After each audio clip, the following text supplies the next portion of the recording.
separation or the divorce was, and they did it pretty quickly, right? How long does it normally take for a divorce to be contested? If it's a contested divorce, how long would that normally take? Because it It seemed like take they a did this while. overnight.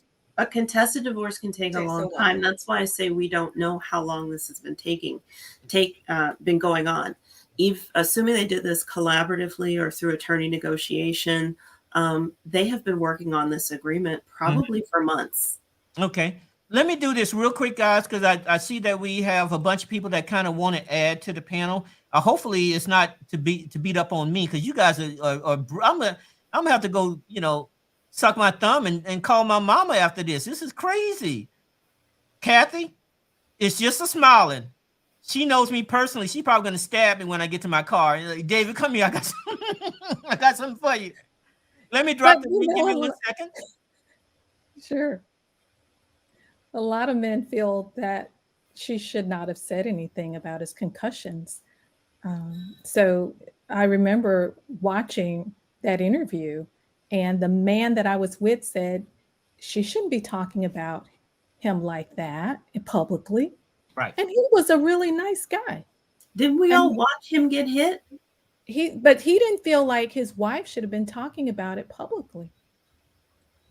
A male's perspective, you know. What was the context that she was talking about it in? Because context does matter. Like, I wouldn't be surprised if she didn't go on and decide to become an influencer in traumatic brain injury research or something like that.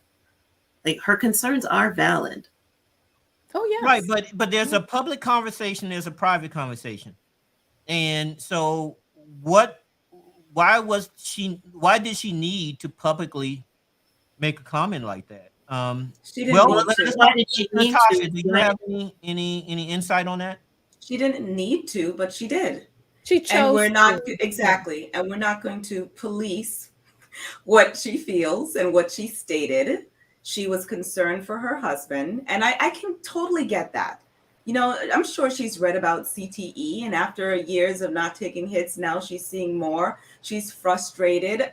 I can, it is foreseeable that a woman in her position, even if she's married to Tom Brady, even if she is wealthy in her own right, would say, you know what, I don't want to have to risk losing you on the field when we have young children. And I rather love you from afar, allow you to enjoy the life that you have, and we'll co-parent amicably. That's foreseeable. I can completely understand it. But I'm maybe a sore spot for me is devaluing women's work, because Kathy, no one's gonna say, you know what, you won one Emmy. Isn't that enough? Like, just stay home. Like, can't you just work for a paper? No one is gonna, telling Adrian, do you have to make partner? Like, do you really need that? But women are often expected to stand silent and to allow the man to pursue his boyhood dreams. That's cute, but what about our girlhood dreams? Well, here's the other thing. Gisele Bundchen is a businesswoman. We've talked about her net worth a couple of times. This may have been a strategic decision to make that comment and leave that breadcrumb for the masses to follow, like we are doing, so many months later when they announced their divorce. It just, they could have very carefully created this plot for us to follow and believe in. We don't know. So it Think is about this it. an You exit decide to strategy? separate You for, think it's an exit strategy? there might have been a deeper, darker reason for the divorce that we definitely don't know about, because they have chosen to be private. And from a business strategy, it's great. These are two people who are saying we are willing to be governed by contracts. We're as good as our word. We follow on our values. We do these things. But also, like, just strategically, if we start planning a divorce years ahead of time and we say, okay, we're going to need to tell the people something, what do we want to tell them? Make it about concussions. That's something that everyone can agree on. And here we are. Kathy, from a branding expert, how would that? Okay, let's assume because I've never thought about that way. And so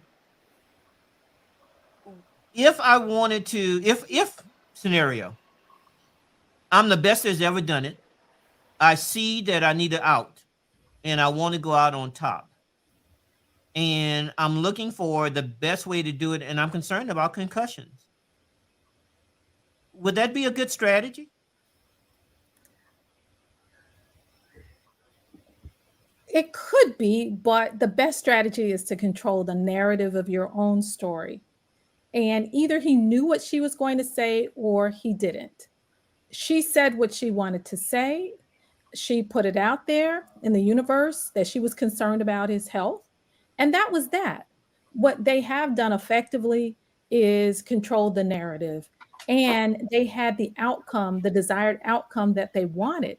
Tom gets to play football. Gisele gets to go and buy her house. They agreed that their children are going to be the most important. Let's see. Oh, I have a quote here. I mean, they are on the same page. No matter how painful this divorce is, they have done a really good job of controlling how it played out publicly. Period.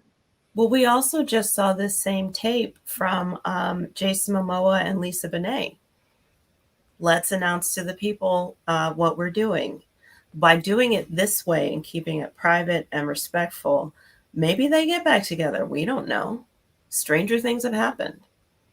But we're also presupposing that there's some bad blood, and to your point, Adrian, the speed of the divorce being finalized evidences that they've been having some conversations for quite a while, or that the end was already predetermined. You take yours, I take mine, we walk away, we're fine, and it's over quickly. So not every divorce ends with tabloids. Fireworks. With fireworks, exactly. Yeah. Sometimes it's just, I want you to be happy. I'm not happy. We're better when we're not fighting. Continue playing. I'm going to Miami or wherever. I would believe that. I would believe that it was kind of a setup if his play didn't dip off. If this was something that he was pre-planned, the Bucks has lost 4 out of the last 5 games. The Bucks this is the worst start the Bucks has ever been. I pulled up their record, and this is the worst Bucks start ever. 1 second, let me get to it. And I think they're 3-5. I think. Let's see. Buccaneers. Yeah, Buccaneers are 3-5. While you pull that up, David, he said, quote, there are a lot of professionals in life that go through things that they deal with at work and they deal with at home. Right. So 13 years, children, who knows what happened? Only Gisele and Tom really know what happened. It's going to get to you. And at his level, to see, like you said, the performance on the field is going to be impacted. Now, if he were 25 years old, it may be different. But he's older. He's not the Tom Brady we knew 20 years ago either. So he's got these he's got these things going on in his head. I mean, it's really there, no matter who you are, unless you are just stoic and you are a narcissist, this affects you. Okay. And apparently the divorce affects you like a death. So just a little housekeeping. For the guys that are in the chat room, we're trying to get the link to you so you can come up. I'm sending it out, so just bear with us. So we'll get that link to you so you can come up and help a brother out, because these ladies are beating me down. I have a question for you. Everything and all of yourself down. I've got a question for you, David. With the Tampa Bay Bucks, I haven't kept up. Do they have any new players this season? Yeah, absolutely. They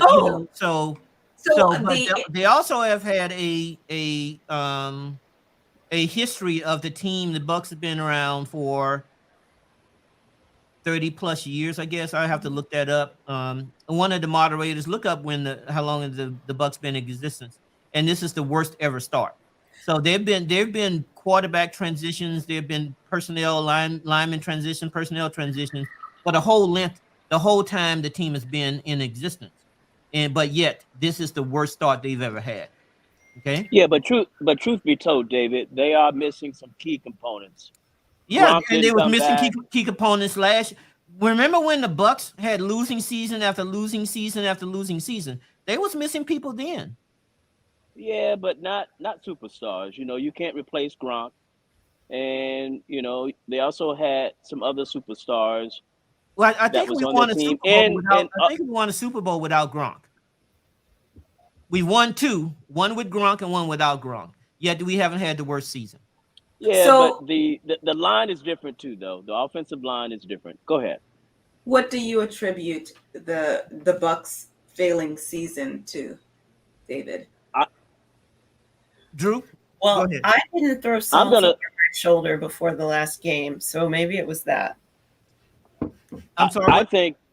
Say again. I think it's a combination of the offensive line, and Brady just doesn't seem like he's there. No, something is definitely off.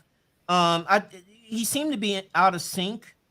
And so something is definitely off, and that's why Adrian, um the theory that this is pre-planned, I kind of, and I can definitely, if his play was at the level we expect him to be, I would kind of understand that. Maybe either he's very good at compartmentalizing it, or they knew about it. But because he's performing so poorly, I mean, this is a guy that is considered the GOAT, and he's missing. He there is not in sync between him and his receivers. I watch all the games, and at least from my layman standpoint and viewpoint, they're not in sync, and so something is not right. And there are contributory factors. One, we have a new coach, we have a new line, we have Gronk is not there, which is his bud.